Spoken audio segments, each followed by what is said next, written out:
হোয়াটসঅ্যাপের সুন্দর একটা সেটিং আমি শিখিয়ে দিচ্ছি। এটা জাদু বলতে পারেন। তো শিখে নিন, কাজে লাগবে। আপনাকে হোয়াটসঅ্যাপের বস বলবে সবাই। তো ১ম এ যে কাজটি করবেন, আপনি হোয়াটসঅ্যাপ অ্যাপসে একটা ক্লিক করে দিবেন। ওকে। ক্লিক করে দিলাম। ক্লিক করে দেওয়ার পর আপনি সোজা উপরের 3 ডট অপশনে একটা ক্লিক করে দিবেন। ওকে। ক্লিক করে দিলাম। ক্লিক করে দেওয়ার পর আপনি সেটিং এ একটা ক্লিক করবেন। সোজা নিচের দিকে আসবেন। ওকে। সেটিং এ ক্লিক করে দেওয়ার পর আপনি কি করবেন? এইখান থেকে একটু খেয়াল করে দেখেন, নিচের দিকে চ্যাট একটা অপশন আছে। আমরা সবাই জানি, চ্যাটে একটা ক্লিক করে দেবেন। ক্লিক করে দেওয়ার পর ডিফল্ট চ্যাট থিম এখানে একটা ক্লিক করে দেবেন। ওকে। ওকে, আমি ক্লিক করে দিলাম। ক্লিক করে দেওয়ার পর একটু নিচের দিকে দেখেন ওয়ালপেপার একটা অপশন আছে, ওয়ালপেপার। ওকে, এখানে একটা ক্লিক করে দেবেন। ক্লিক করে দেওয়ার পর আপনি গ্যালারিতে একটা ক্লিক করে দেবেন, চুজ ফ্রম গ্যালারি। ক্লিক করে দেওয়ার পর আপনি এখান থেকে যে কোনো একটা ছবি নেবেন, আপনার ছবি বা যে কোনো, আমার ছবিটা আমি নিয়ে নিচ্ছি।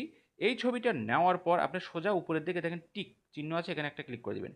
ক্লিক করে দেওয়ার পর সেট ওয়ালপেপার এখানে একটা ক্লিক করে দেবেন। ক্লিক করে দেওয়ার সাথে সাথে কিন্তু আপনি হোয়াটসঅ্যাপে যার সাথে কথা বলবেন, চ্যাট করবেন, সরাসরি কিন্তু ব্যাকগ্রাউন্ডে আপনার ছবি দেখা যাবে। ওকে।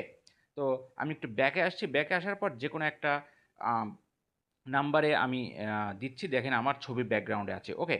তো মনে করেন এই নাম্বারে আমি একটা চ্যাট করব। ক্লিক করে দিলাম। ক্লিক করে দেওয়ার পর দেখেন ব্যাকগ্রাউন্ডে কিন্তু আমার ছবি আছে। ওকে? তো এখানে আপনি যা লিখবেন তাই হবে।